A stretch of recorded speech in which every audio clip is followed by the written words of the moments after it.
The problem I'm trying to solve is, do different types of soil have an effect on glacial ice's melting rate? My hypothesis was that the clay soil would make the ice melt the fastest because it has the most moisture. I was hoping that moisture would evaporate and melt the ice.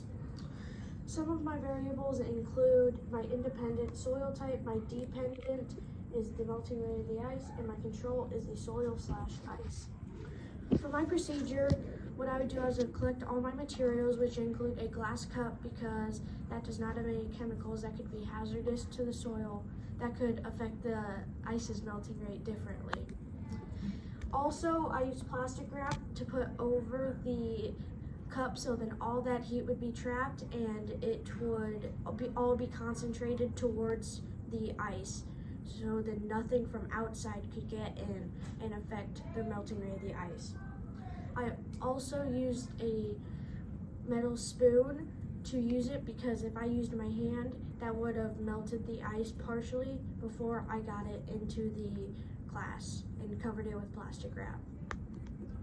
My hypothesis was actually incorrect because the sandy soil actually melted the ice the fastest. I had actually figured out why this was actually the case was because sandy soil has the most oxygen built up, and that with the sand molecules would actually help melt the ice faster. The average melting speed of the sandy soil was actually 57.6 minutes on average. And clay actually came in second with an average melting rate of 94.8 minutes, with loamy coming in last with an average melting rate of 139.1 minutes on average.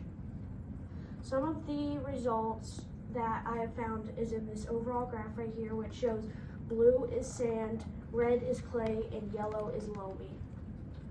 And over here with this picture right here, this actually shows the effect of what is called the greenhouse effect, which is what my project is mainly about, which is what happens when you cover over the glass. And some other stuff that I figured out was why that's